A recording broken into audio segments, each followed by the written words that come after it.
Good morning, class. So I'm pretty sure we've all seen like Fast and Furious movies, like one of those franchise movies. There's a lot of sounds coming from the cars. Most notably, little whistling or blow-off sound that you do hear coming from the turbo. So with that being said, I will be talking about the benefits of turbochargers and how they improve everyday engines. And one of the reasons I chose this topic is because I am a car enthusiast, obviously, and I do own a car that is turbocharged, and so pretty cool. And in this presentation, I will be talking about the power benefits of that a turbocharger offers, the efficiency that they do offer, and the flexibility that they do offer in two ways. But before I do get into those topics, I do want to kind of go over how a regular engine works compared to a turbocharged engine. You're pushing the wrong button. Alright, so in a regular engine, air comes in along with gas as the piston's going down. When the piston starts to go up again, there's an explosion, bringing the piston back down. So therefore you have a lot of fumes in the cylinder. A valve opens, lets all those fumes out and out into the atmosphere. And those fumes, they do come out with a lot of pressure, so they are coming out at a fairly high speed. And that's essentially power that's being wasted in a car. And before I get into the turbocharged section, I do want to talk about what a turbocharger is. It's essentially a supercharger driven by the turbine, powered by the exhaust fumes. And boost is another term. It's essentially compressed air that gives you a bit more power. And exhaust obviously burns gas once the explosion has occurred. So in the regular combustion engine, I'm going to start kind of from the middle. The fumes go out the red and into the atmosphere. But what a turbocharged engine does is takes the air in, goes through the turbocharger, goes into the engine, exhaust fumes are let out, then the exhaust fumes turn the turbine, spinning the turbocharger a bit more, which is able to compress a bit more gas. So in a regular engine, it's like holding a regular water bottle in my hand. With a turbocharged engine, it's essentially, the turbocharger essentially clenches two water bottles so you can hold them both in your hand. You're getting more molecules of air in your car. So more air equals more power. That gets me into my next point of power benefits. So more air equals more power. If you're able to get more air in the car, you're able to put more gas, bigger explosion, get more power. And also then power benefits as opposed to cars that don't have turbos. So 2011 BMW 328i, which is a regular 6-cylinder engine, doesn't have a turbocharger. It does make around 230 horsepower as compared to a BMW 335i. Same year, just has a turbocharger making around 300 horsepower. So it's after being tuned and after it's getting that boost. From there, you want to talk about efficiency. So in order to make going back to the wasted power, if you will, with the exhaust gases, it's you want to put that exhaust to work. You want to, regardless, it's going to be let out in the atmosphere and does have pressure behind it, so might as well put it to work and spinning the turbine, getting you more power and a bit more fuel economy. It also makes smaller engines more efficient because you are able to get more power out of a smaller engine than you would out of a bigger engine that doesn't have a turbocharger. And so in an article that I did read on Car and Driver, they did a survey. Well, they tested 340 different cars, 193 which were turbocharged and 147 which didn't have turbochargers. The ones with turbochargers did beat their EPA score, so their fuel economy score. By 65% of the cars did beat their fuel economy score, and only half of the cars that didn't have turbochargers beat their score. So just that 50% of the cars that do, there's 15% that do beat their EPA score, which again goes back to efficiency. Cars are more efficient, and And that leads me to my final topic, flexibility in the engines. So with turbochargers, you do, they're more user-friendly. Like if you're new to the whole car scene, it's easier to get power out of your car since you are able to fine-tune turbos. and essentially get more air into the car without actually having to change different parts in the engine.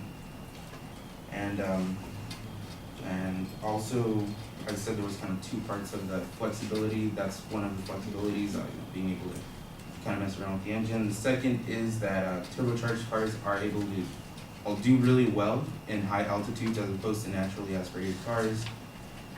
Just because of the, we all know air gets thinner as we go out in elevation. Therefore, a car without a turbocharger isn't able to get as much air in as it would at sea level. But with the turbocharger, again, you're able to get more molecules into the engine. And with all that being said, in conclusion, turbochargers offer power benefits. They're more efficient, and they're more user friendly and flexible. And so, letting that power go to waste, letting that exhaust go to waste is basically like letting just money go to waste, just dropping money. So you might as well put that exhaust to work and get a bit more power. Thank you.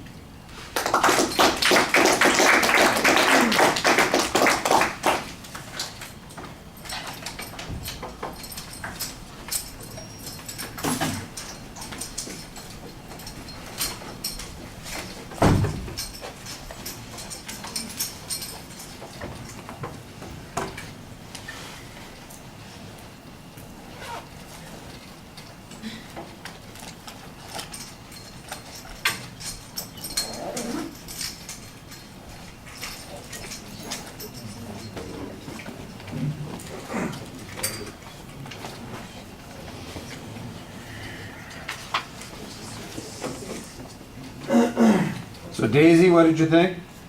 Oh, I just walked in right now. Oh, so well, you have no opinion then. All right, well, I think that the attention device, the reference to the Fast and Furious movies is fine. I think you could probably make it a little bit more energetic by, drawing us a picture of one of those scenes, giving us a vivid description of how Dom is racing along and pumps in that, that turbocharger kicks in, and then you hear that whine that you're talking about. I mean, I think you've got the right idea. You just need to turbocharge it a little bit. You got to get the energy level up a bit. The subjects, I thought, clearly identified. You have a good thesis statement that you're focusing on. There's an excellent layout of what the structure of the speech is going to be, so you're doing well there. You do kind of have a separate section before you get to the main body of the speech where you're defining things and describing stuff, which I think you probably needed to have. I'm not. Maybe there's another way to make it as one of the main sections of your speech instead of kind of setting it off to the side and still make, it's still important. I don't know why it has to be in that separate section. There's maybe a better way to integrate it into the organization of the presentation. A lot of information, a lot of description. It goes by pretty quickly. I think you need to maybe pace the description of that process a little bit more. And I did like the example that you had with the two water bottles, trying to compress them to show us how much more air you're going to get in or how much more energy you're going to get out. I'm not sure it explains it as much, but it certainly seems involving, and there is a concept there. How it produces the greater horsepower that you're talking about needs to be clarified a little bit more. I understand the basic process. I'm not sure that it's as clearly explained as you want it to be. You do signpost the body of the speech in the presentation. There was, I made a note here that I'm not hearing any sources being cited, and then suddenly you cited a couple of sources, so there is some source citation going on there. There's a little bit less at the beginning than there is in the middle. Visual materials, this is one of the things that I did want to comment on. I thought it was kind of strange. You are very front-loaded when it comes to the visual material, and once we get past that first section, it's like there's nothing left for us to engage in visually in the presentation, and that felt a little bit less like, kind of like, well, I got that out of the way and I don't have to think about it anymore. And there are things that you do. For example, you talk about the fuel economy issue. You mentioned the amount of horsepower increase that you get. Those would be easy to do as maybe table graphs or charts, and you toss those in, and then you're still doing something visually throughout the presentation in the other steps that you're talking about, instead of having it all be in that first section.